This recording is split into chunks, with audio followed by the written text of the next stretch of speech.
Au Burkina Faso, un convoi militaire français devant se rendre au Mali en passant par le Niger était bloqué depuis plus d'une semaine. Il a pu repartir hier soir. Ce convoi a été bloqué à la suite de manifestations contre la France. Plusieurs manifestants burkinabés accusés de transporter des armes pour des groupes djihadistes. On en parle avec vous, Cyril Payen. Vous revenez justement de Tessalit au Mali et vous allez repartir pour Bamako très prochainement. Comment se fait-il qu'il y ait eu une telle méprise à propos de ce convoi ? Écoutez, c'est l'intervention française au Sahel et particulièrement au Mali et date de plus de 8 ans maintenant. C'est une vieille opération qui implique beaucoup de moyens humains et il y a sur le terrain indéniablement une fatigue de ces crimes incessants, de ces meurtres incessants qu'il y a, plusieurs centaines de morts pour la seule année 2021 dans cette région. Il y a certainement une guerre informationnelle très très importante qui est en train de s'ancrer sur le terrain parallèlement au désengagement français, puisque la France va réduire ses opérations, en tout cas en termes d'hommes et de femmes sur le terrain dans les prochains mois. Donc une guerre informationnelle, évidemment, sur les réseaux sociaux, entre ce que fait la France, ce que dit la France dans cet engagement antiterroriste qui, encore une fois, change de stratégie, de paradigme en ce moment, créant un appel d'air, et certaines puissances qu'on nomme à mi-mot, mais certainement les Russes, évidemment, et leurs bras armés, c'est-à-dire les mercenaires, les sulfureux mercenaires de Wagner, qui sont à la manœuvre, on le sait, dans d'autres zones d'influence de la France, mais qui sont à la manœuvre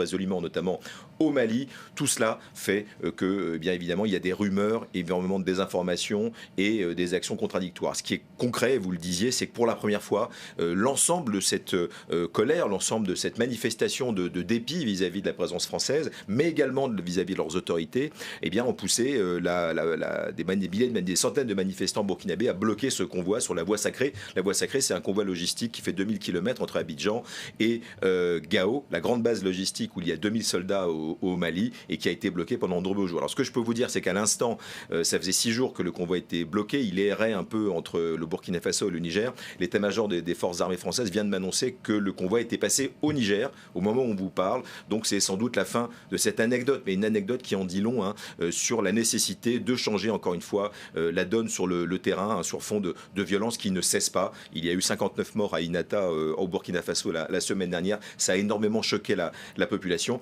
et il y a d'ailleurs des mouvements politiques importants qui se trament au Burkina Faso, un peu sur le modèle de ce qui a pu se passer au Mali, puisqu'une grande manifestation demain à Ouagadougou est annoncée par un certain nombre de collectifs d'opposition. Une grande marche prévue demain à Ouagadougou, justement. Alors, est-ce qu'une crise politique s'ouvre au Burkina Faso ? Écoutez, c'est difficile à dire. Il y a, c'est vrai, une exaspération de la population, et qui ne le comprendrait pas. Les populations civiles sont vraiment entre le marteau et l'enclume, sont les victimes collatérales de cette lutte anti-djihadiste qui oppose les forces du G5 Sahel, c'est-à-dire la Mauritanie, le Tchad, le Niger, le Burkina Faso et bien évidemment le Mali, alliés à la France, mais à d'autres nations également, mais qui est encore une fois en train de se réinventer, si vous voulez, en se concentrant sur la zone des 3 frontières, Burkina Faso, Niger et Mali, mais une exaspération puisque les victimes continuent dans cette guerre contre les affidés du groupe État islamique et d'Al-Qaïda. En gros, les populations locales n'ont l'impression que ça n'avance pas, qu'ils ne sont pas soutenus par leurs armées locales, par leur gouvernement. Donc c'est vrai que c'est un climat extrêmement volatile, aussi politiquement. Et ça, je peux vous dire, ça n'était pas prévu au scénario de ce désengagement, de cette reconstruction, de ce redimensionnement de l'armée française au Sahel. C'était pas prévu. Et c'est pris très très au sérieux, au plus haut sommet de l'état-major français, et même au-delà certainement par l'Élysée, parce que ça peut entacher un tout petit peu cette redéfinition de l'action française au Sahel, et notamment avec la présence qui arrive, la coopération militaire avec Moscou, notamment dans certains pays. Rapidement, le gouvernement de Kaboré, il est fragilisé, mais est-ce qu'il y a quand même y a-t-il une alternative sur le plan politique ? C'est difficile, on parle du modèle malien, et qui est évidemment pas nécessairement ce qu'il y aurait de mieux, mais cette gronde populaire et surtout l'absence de réaction de l'État burkinabé, notamment pour cette question de ce convoi attaqué, le président n'a fait qu'intervenir qu'hier, évidemment ne fait exacerber les tensions, échauffer les esprits qui n'avaient, on le sait bien sur le terrain, et j'en reviens, qui n'avaient pas du tout besoin de ça. Merci beaucoup Cyril Payen pour votre décryptage. Merci à vous.